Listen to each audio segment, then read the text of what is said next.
Hello and welcome to the show. I am Joe Tophat. Have you ever wondered who Slimer was in life? He is by far the most famous ghost in the Ghostbusters franchise. Yet neither the movies nor the cartoons ever explored this topic. Let me get a few things out of the way. I know that Dan Aykroyd said in several interviews that Slimer is basically the ghost of John Belushi.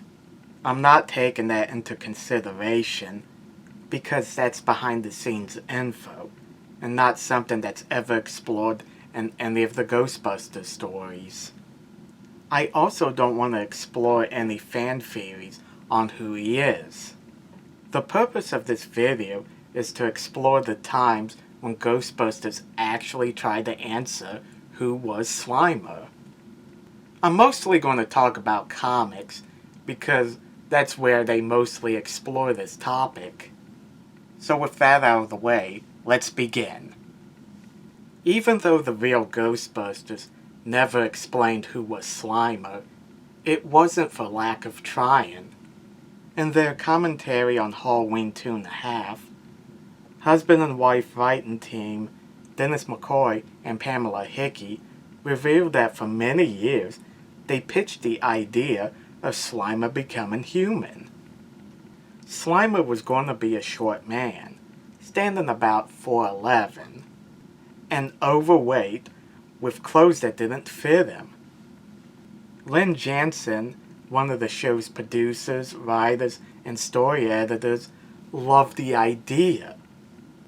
But here's the kicker. They didn't want to address Slimer's death. While the real Ghostbusters had addressed the fact that the ghosts were once alive, like in the episodes Boo Done It and Who's Afraid of the Big Bad Ghost, the show generally stayed away from this topic. So naturally, there was no way the network would ever want to explore the fact that Slimer, one of the show's main characters, was once human. I'm just trying to imagine the outrage from parents had they actually explored this topic. Since there's a great deal of interest in making a new Ghostbusters cartoon, this could provide the opportunity to make that episode. In issue 22 of the Real Ghostbusters comics from the Marvel line, they did a story about who Slimer was in life. Peter was accidentally sent to medieval times by Egon's time machine. He meets King Reemless, who makes Peter his newest court jester. Reemless is an overweight king who isn't liked by his people. Beheading 300 of his previous jesters most likely didn't help his image. Peter and the king become close friends. As a result, Reemless becomes a better king. He even starts to lose weight. By the way, Reemless is Slimer spelled backwards. That's right, Slimer was once a tyrant. Not only that, Peter's meddling almost caused Slimer to be erased from existence. Don't worry, Reemless touches the time machine and I guess he dies. The comic doesn't make it clear what's happening. As for Slimer, he's okay. I admit I never thought too deeply about Slimer's origin, but I never would have imagined him being a tyrant. Issue 22 has become the most famous or infamous of the Marvel line. Keep in mind that none of these origins are considered canon. In fact, a year later, Marvel released their 1989 annual, where they did a profile on each of the main characters. The one for Slimer completely contradicts issue 22. You can read the profile for yourself, but it basically says Slimer was an ordinary human with a huge appetite. He can't remember his real name, so that's why he goes by Slimer.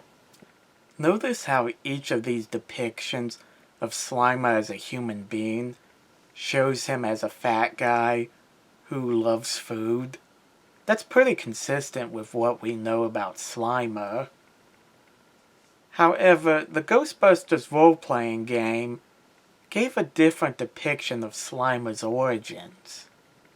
According to it, Slimer was never alive to begin with.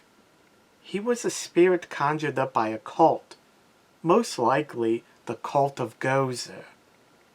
The final depiction of Slimer's origin comes in IDW's Ghostbusters Annual 2017. This comic features a collection of stories, but the one we're going to look at is called The Origins of Slimer.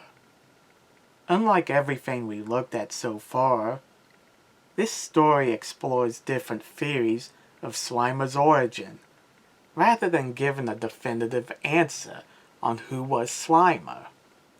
Kylie offers the first theory. According to her, Slimer was a chef at the Sedgwick Hotel who died of a heart attack in the kitchen. The second theory is similar to what the role-playing game offered, that Slimer was never human. According to Ray, he was conjured up by a Gozerian cult that would meet at the Sedgwick back in the 30s. They apparently wanted to conjure up a spirit with a bottomless appetite, possibly to ruin the American food supply. But Slimer was too lazy to leave the hotel. Kylie's theory is based on conjecture, while Ray's theory is based on research he did reading books on the subject. So based on this comic, it is likely that Slimer was never human. That's not the end of it. Slimer talks for the first time and states that he once was king, a clever reference to that real Ghostbusters comic. This is only a prank that Peter is pulling with the aid of a walkie-talkie. These are the only examples I could find when Ghostbusters tried to explore who was Slimer. If there's any I missed, let me know in the comment section. The weirdest one by far is the one where they state he was once king. The more plausible ones are when they state he was either a chef for the hotel or conjured up by a cult. It's doubtful that Ghostbusters will ever give a definitive answer on who was Slimer. Still, it would be nice if they created a what-if story in the near future. Thanks for watching. Let me know in the comments section what you guys think, and don't forget to like and subscribe. See you later.